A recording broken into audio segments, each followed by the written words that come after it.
Well, one more that I know you're inviting is San Marco. That's an exploration company, gold and copper primarily, I think, is what they're looking at.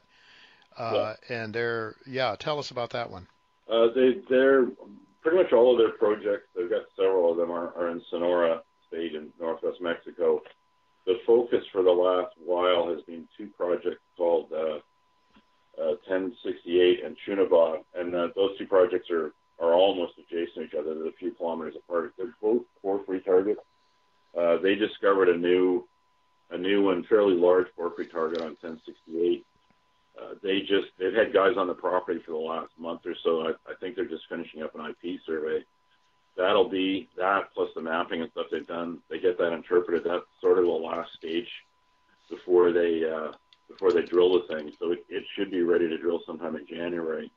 The thing that's actually sounded very interesting in the last couple of weeks, this has come up, and there's no news out yet. This is from conversations with Bob Willis, the CEO. The mapping that they were doing on the Chunaba property, they've come across this unit. There's not a huge amount of outcrop in this property, so they basically find a 2-meter outcrop here, 1-meter outcrop there. They've been tracing this unit, and what they think it is a volcanic unit that, for whatever reason, is more receptive and has just sucked up some sulfides. And in this case, the sulfide in question is chalcocite. Chalcocite is, if you're a copper miner, chalcocite is what you want. A molecule of chalcocite is about 85% copper, whereas a molecule of chalcopyrite is like 40% copper. So a given percentage of chalcocite will give you more copper at the end of the day than the same amount of chalcopyrite. And I believe chalcocite leaches too, even though it's a sulfide. But Mm. long story short, they started finding this stuff in outcrops, and they were like, what the hell? Like, they hadn't seen this before. But he's had guys in there mapping intensively the last 2 or 3 weeks and sampling. I asked him if he had a sense of scale. He said they've managed to trace this unit for over a kilometer. He said they don't know exactly how wide it is. It looks like it's a couple hundred meters wide, but he said, keep in mind, there's no place where we can see 200 meters across it. You just see like a little outcrop here, a little outcrop there. The IP crew that's on 1068, as soon as they get back from Christmas, they're heading to Chunaba. They'll do IP there to try to. They think they know how this unit's sitting, but they're really pumped about this. Like, this is something they haven't seen before. We'll hopefully see assays early in January. There's a whole bunch of samples going into the lab, but because of the type of copper mineral it is, I think what this discovery will give them, that Chunaba's got very big targets. It's a very interesting property. The missing ingredient's always been is there's grade at large scale. They may have found something now that's going to deliver grade at large scale. I think this new thing could actually really be a game changer for them. Wow. Really exciting, Eric. Those are 3 ideas. You have many more. There are going to be a lot more presented there. You'll have some more companies, probably a couple more at least, that you invite. I might tell my listeners that the newsletter writers that participate in this sort of run the gamut from those that are focused on companies that are more advanced in production to, on the other end of the scale, the kind of things that Eric likes to look at that are early exploration. But Eric brings with him an expertise, a knowledge of exploration, of geology, of metallurgy, all these things combined in many years of working in this industry. And, if you can find the successful penny stocks, the guys that really can develop something that's real and major, like perhaps we're looking at here, some of these things that Eric's talking about, that's where you can really, really do extremely well. Another higher risk for sure, but the Yeah. upside can be phenomenal. And I think, San Marco, Vendetta, Fireweed, all 3 of those look like pretty good bets at this stage, Eric. Yeah, I mean, I like all of them, and you're right. I mean, I tried to add a couple of companies that were sort of farther along. I mean, I've invited Bear Creek, and frankly, Bear Creek is a silver leverage deal. I'll admit to not being a silver bug personally, Yeah. but I know lots of other people are, and I think it's a good story if you want silver leverage. God knows silver has probably been the most disappointing metal this year, I think, but I keep hearing its day is coming. I hope it is. Yeah, but someday, yeah, we hope Yeah, so. Those of us who like to make some money in silver. California Gold Mines, California Gold Mining Inc. was another company that you invited the last Metals Investor Forum, one that I really have latched on to and have added to my subscribers as well. Maybe just take a minute or two and talk about that. Yeah. yeah. California Gold, as the name implies, obviously is active in California. It took me a little while to sell myself on the idea, partially because of the California part. The company pointed out, and they're right, that California has actually permitted 3 or 4 mines in the last, say, 3 years, something it hadn't done for a very long time before that. There does appear to be sort of a change in the political thinking there, largely thanks to the Great Recession, I think.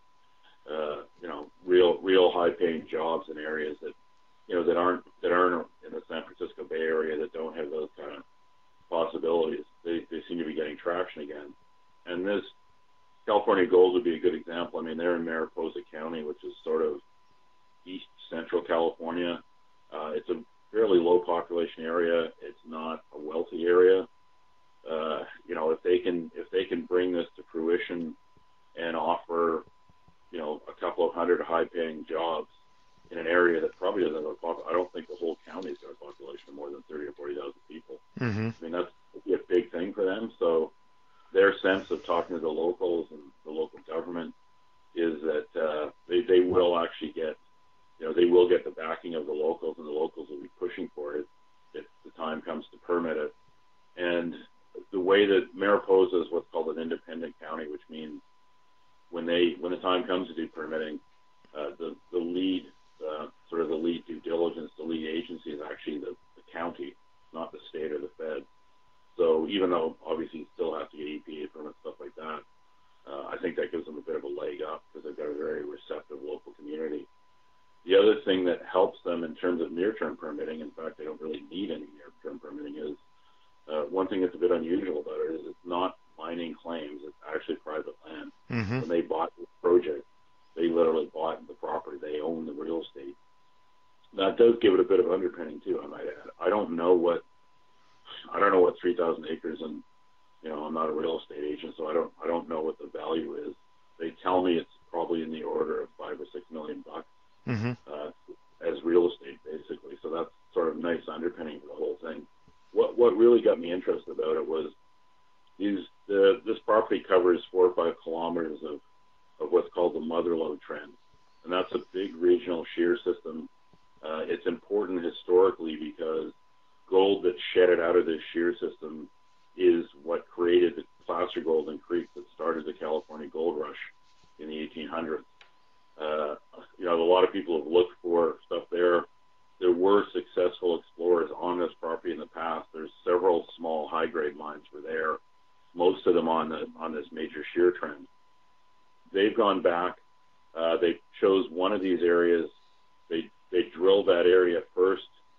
They put out a resource estimate earlier this year that was about 900,000 ounces at, I believe, 1.7 grams. I mean, they're basically drilling for open pit resources rather than underground. Hmm. They've started drilling another area. They think there's 3 or 4 separate areas with historic mining on the trend. They're going to drill them individually. Ultimately, they would be viewed as 3 or 4 pits a couple of kilometers apart. They've got 900,000 ounces now. Vishal Gupta, the CEO, he tells me he thinks that the areas they're drilling now, he thinks he can bring it up to about 1.5 million, and he thinks the other 2 areas yet to be drilled, he can ultimately get the resource up to the 3 or 4 million ton range. On top of that, there are sort of offshoot faults off of this main shear system that are more sort of east-west. Those also had several small, and they were small, they were like 50, 100,000 ounce producers maybe, but they were very high grade, 20 or 30 grams in most cases. He said they're doing a bunch of surface work around those. I'd like to see, and I hope to see those added to the drilling, because I've always been a believer that there's no replacement for grade. If you can find high grade, it's always going to make your life easier. They will get to those at some point, but I think the current focus is to just try to get the resource up. My understanding is there are several majors watching it closely. It is refractory ore, which means it'll have to be roasted, but most of the oil and trend deposits are refractory, and there are facilities in Nevada, which isn't that far away, Mm-hmm. that have the capacity to handle this stuff. And frankly, the companies that own those are sort of the obvious target audience if they want to look for a takeout. Mm-hmm. You know, this company has some big believers behind it. Most of the stock is owned by 2 or 3 multimillionaires and or billionaires. All of them, as far as I know, they all live in Ontario. I'm not sure what it was that got them onto this, but they've been supporters since day one. They own something like 65 or 70% of the stock. Hmm. Their average holding cost, and this was another thing that got me interested, is their average holding cost is in the order of probably 75 cents a share. Yeah. The stock's trading at 35 or 40.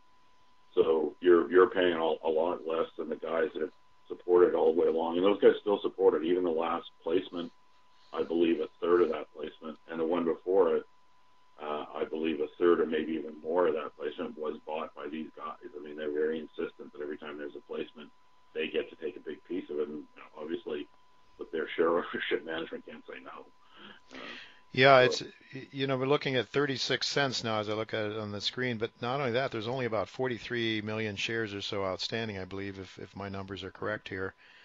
Yeah, And based on what I can see, the float might be 15, maybe it's even 10. Like it's not very yeah, good. there's no stock out there, so if this thing starts to rock, I mean, it will. I think one of the things that impressed me also was the looks like they have pretty good really, it's really high grade, but good mining widths the way it looks as well.